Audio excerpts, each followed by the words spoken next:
Amanda and Mark, the jail says that it's reduced the use of solitary by 60%. Instead, inmates who may have been wrongfully sent to solitary in the past are now going to 3 new mental health pods. This isn't somebody else's neighbor that's in custody here, it's your neighbor. And we want to make sure that when they get back to your neighborhood, that they're better than they were when they left.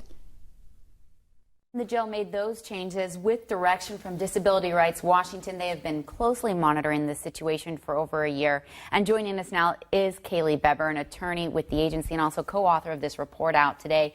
Kaylee, just for starters, explain why solitary is not the right place for someone with a mental illness acting out on behaviors that they can't control because of that illness.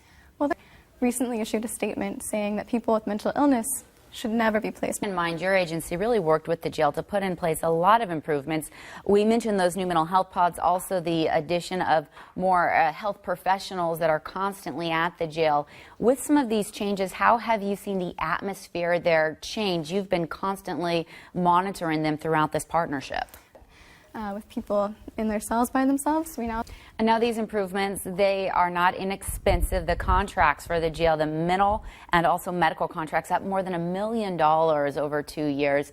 Explain why this is worth it, though. Well, it's that might require more acute care.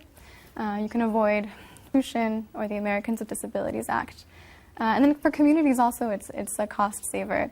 Communities would have to pay if the jails that they manage get sued for these violations.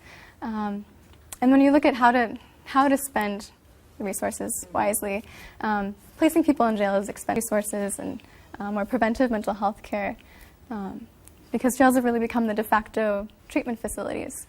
Right, they weren't designed to be. A very interesting point, Kaylee. Thank you so much for joining us. This now being used as a model for other jails, so it will be interesting to see what comes after this. Mark and Amanda?